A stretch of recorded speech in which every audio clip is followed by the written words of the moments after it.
Hello বন্ধুরা, আসসালামু আলাইকুম। তো ঈদের ঘরোয়া ভিডিওটা হয়তো দিয়ে দিয়েছি, এবার দিব যে আমরা কোথায় গিয়েছিলাম এবং কি করেছি। তো এখানে দেখতে পাচ্ছেন যে মিশকাতের ব্যাগের মধ্যে অনেকগুলো চকলেট এগুলা রেখেছি মূলত সবাইকে বকশিস হিসেবে দেওয়ার জন্য, কারণ আমার পকেটে এত জায়গা নেই, তাই আমি চকলেট দিব, সাথে বেশ কিছু মানুষকে টাকাও দিতে পারি, তবে এটা প্রস্তুতি আছে। তো আমরা তিনজনে যাচ্ছিলাম, তো যাওয়ার পথে এক স্টুডেন্টের সাথে দেখা হলো। তো সে কি করলো, একটা বাজি দেখাচ্ছে সে ফুটাবে। এখন আমরা কিছুক্ষণ অপেক্ষা করেছিলাম, দেখি যে সে বাসায় গেছে দেশলাই আনতে। এখন দেশলাই আনতে আনতে সময় যাচ্ছে গা, তাই আমরা আর এখানে অপেক্ষা করি নাই। তো আমরা যে বাড়িতে গেলাম, তো সেখানে আমাদের খাওয়া দাওয়া শেষ। তো খাওয়া দাওয়া পর্ব শেষ, এবার বকশিস নিবে। এখন বকশিস তো আর আমার নেওয়ার উপায় নাই, কারণ আমরা এখন বড় হয়ে গেছি, মুরব্বি হয়ে গেছি। এখন নিবে মিশকাত সাফিন। তো মিশকাত সাফিন এখন ভিতরের রুমে আছে। তো ওদের বকশিস নেওয়া শেষ, এখন আমরা এই ঘর থেকে চলে যাব।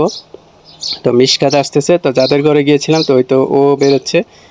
সর্বশেষ সাফিন আসছে, ও কিন্তু অলরেডি বকশিস নিয়ে ফেলেছে।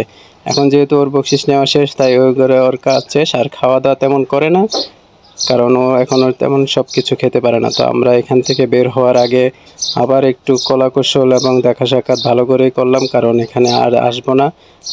এরপরে বাড়িতে গেলাম, সেখানে একটা চমৎকার নুডলস, না সরি, এটা নুডলস না, এটা সেমাই, নবাবী সেমাই। এখন নবাবী সেমাইটা এমনভাবে করেছে যে একটা কেকের লেয়ার হয়ে গিয়েছে। তারপরও খেয়ে টেস্ট লাগলো এবং ভালোই লাগলো, কারণ এই ধরনের সেমাই সচরাচর খাওয়া হয় না।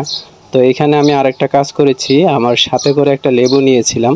তো ওই লেবুটা ওদেরকে দিয়ে বললাম যে আমাকে একটু লেবুর শরবতটা করে দাও। তো আমার সাথে আনা সেই লেবুটা দিয়ে তখন ওরা শরবত বানিয়ে দিল। এরপরে খুবই ক্লান্ত লাগছিল এবং গরমের সময়, তাই আমাকে এই যে গ্লাসে এক গ্লাস শরবত বানিয়ে দিল, অর্থাৎ নিজের শরবত নিজেই আয়োজন করে তারপরে খাওয়া হলো। তো খেয়ে তৃপ্তিই পেলাম।